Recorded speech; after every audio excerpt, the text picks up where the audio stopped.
নিজের বিচার বিবেচনাটাকে না কাজে লাগা, মনটাকে শামুকের মতো শক্ত খোলের আড়ালে রাখবি, যাতে বাইরের ঝড়ঝাপটা সেটা আঘাত না করতে পারে। আমি নরম হইনি পিসিমণি, শুধু দুর্বল হয়েছি। কিন্তু এটা তো কোনো অজুহাত হতে পারে না বলো। আমার বৌরানীকে কি করে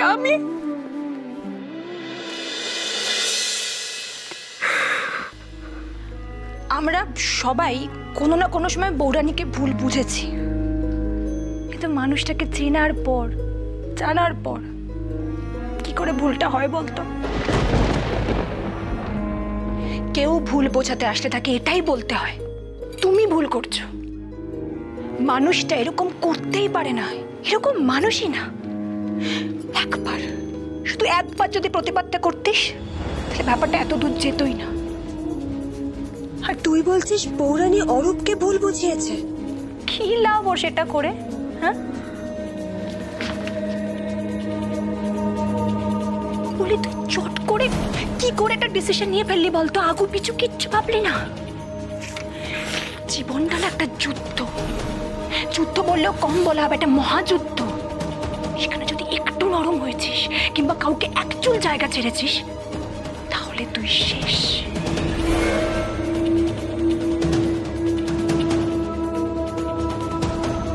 ঠিক, তুমি একদম ঠিক বলেছ পিসিমণি। আমিও এত সহজে শেষ হয়ে যাব না। যে ভুলগুলো আমি করেছি তার প্রায়শ্চিত্ত আমি করব, আর এই লড়াইটা আমি জিতবই।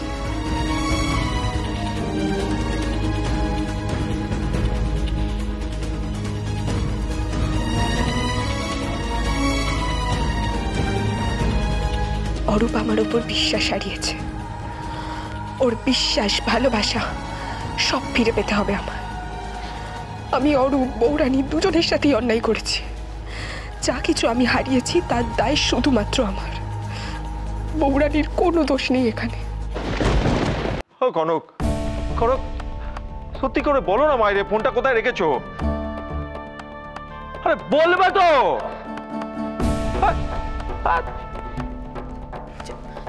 জানি না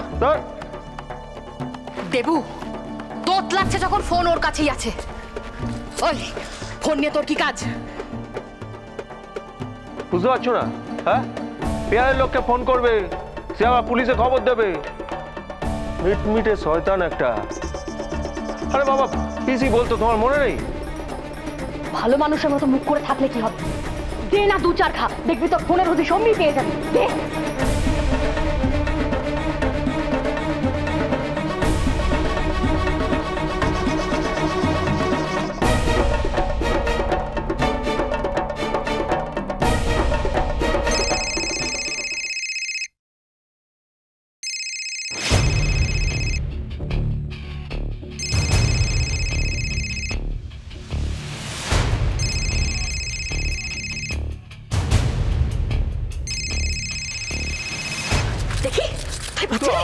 আমার ফোনে সব মনে হচ্ছে। দেখা তো দেখি কোথায় বাজে।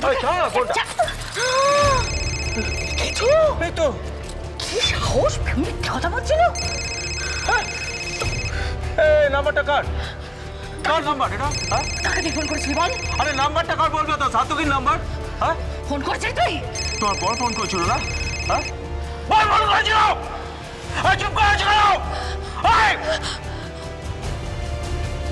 বুঝতে পেরেছি, তার মানে এটা সাতুকির নাম্বার। এ তো ফুলটু কেস হয়ে গেল। কি হবে মা? খুব সাহস না তোর? হ্যাঁ, তুই দরদ দেখাচ্ছিস তোর বরকে? হ্যাঁ দেবু, আমি কিন্তু তোকে সাবধান করে দিচ্ছি, এর ব্যবস্থা কর, না হলে কিন্তু মুশকিলে পড়ে যাবি তুই। এখন যে অবস্থা, তাহলে তো দিনের বেলা বেরোনোটা রিস্ক হয়ে যাবে। পরে যদি এসে হাজির হয়? হাজির হলেই হলো, কি যে সে জায়গা নাকি? আচ্ছা আচ্ছা লোক এসে ভিড়মি খেয়ে যাচ্ছে এখানে। তুই এত চিন্তা করছিস কেন বলতো? আমি তো আছি, আমি সব ব্যবস্থা করে নেবো, তুই কিচ্ছু ভাবিস না। তুই শুধু রাতের ব্যাপারটা দেখ।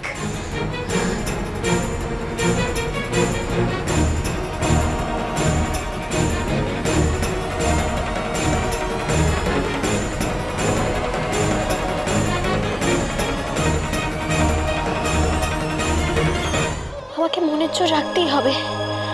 ঠাকুর আছেন, উনি আমাকে ঠিক পথ দেখাবেন।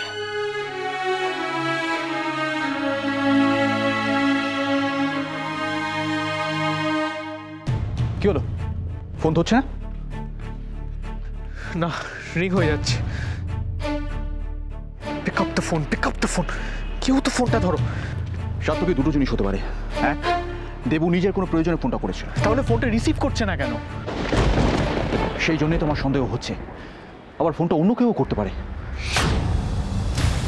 হতে পারে সুযোগ বুঝে ফোনটা করেছিল, এখন হয়তো কোনো প্রবলেমের মধ্যে আছে, তাই জন্য ফোনটা ধরতেও পারছে না বা রিংও করতে পারছে না। তার মানে কনক ফোনটা করেছিল? হতেই পারে সাত্তকী, হতেই পারে। আরেকটা সম্ভাবনাও আছে সাত্তকী, ওর ধরা পড়ে যাওয়ার। আর সেটা যদি হয় সাত্তকী, তাহলে তো ওরা এখন যেখানে আছে সেখান থেকেও বিশু, তুমি ইমিডিয়েটলি নাম্বারটা ট্র্যাক করার চেষ্টা করো। দেখো ওরা কোথায় আছে, কনক কোথায় আছে দেখো। সাত্তকী, আমার কথাটা একটু হ্যাঁ, শোনো। তোমার সব কথা শুনবো, কিন্তু তুমি আগে প্লিজ আমাদের ওখানে এক্ষুনি যেতে হবে। প্লিজ প্লিজ তুমি এটা দেখো। দেখো সাত্তকী, ওরা কিন্তু কোনো ছোটোখাটো গুন্ডা বা বদমাইশ নয়, তাই তারা পুরো করে কিচ্ছু করা ঠিক হবে না। কি বলছো তুমি? ওরা এতক্ষণে ওরা তো অ্যালার্ট হয়ে গেছে, ওরা ওখান থেকে হয়তো বেরিয়ে যাবে আর মোবাইলের সিমটা হয়তো নষ্ট করে দেবে। হ্যাঁ, হতেই পারে সাত্তকী, কিন্তু ধরো যদি কনক ফোনটা করে থাকে এবং যদি ও ধরা পড়ে না থাকে, তাহলে তো আবার রিং করার চেষ্টা করতে পারে, তাই না? তুমি এখন যদি ভরসায় থাকবে বিশু। সাত্তকী, আমাদের এখন ধৈর্য ধরতেই হবে। বৌরানীর কথা ভেবে, বৌরানীর যাতে কোনো বিপদ না হয় সেই কথা ভেবে, বৌরানীর যাতে কোনো ক্ষতি না হয় সেই কথা ভেবে।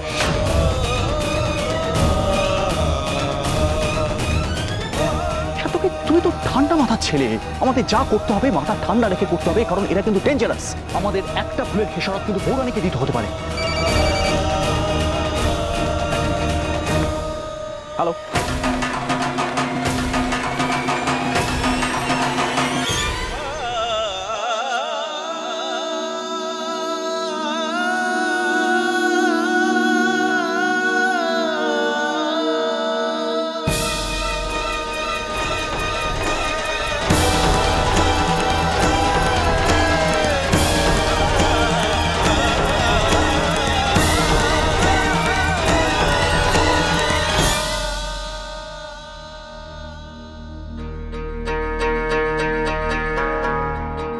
কি হলো পিসু?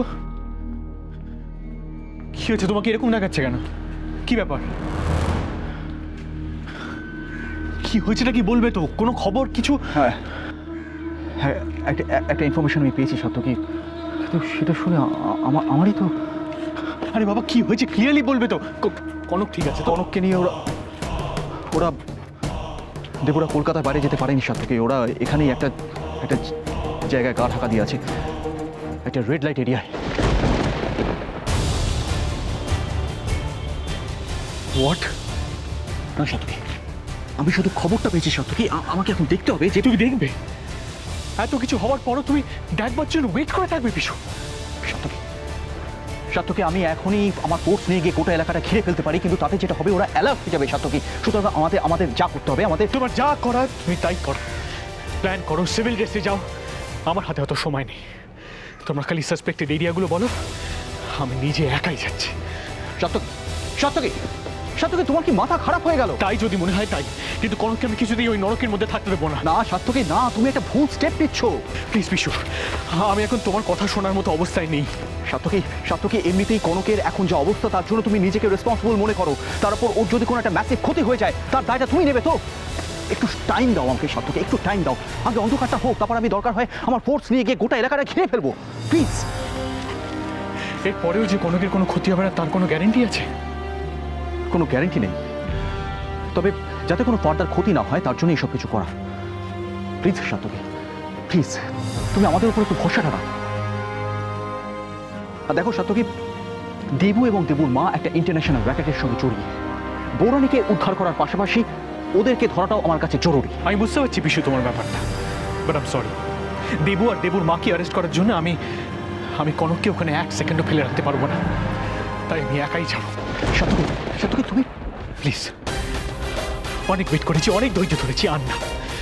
কনককে খুঁজে গিয়ে যদি আমাকে মরতে হয় তাও ভালো, কিন্তু আমি ওখানে যাবই। সাত্তকী,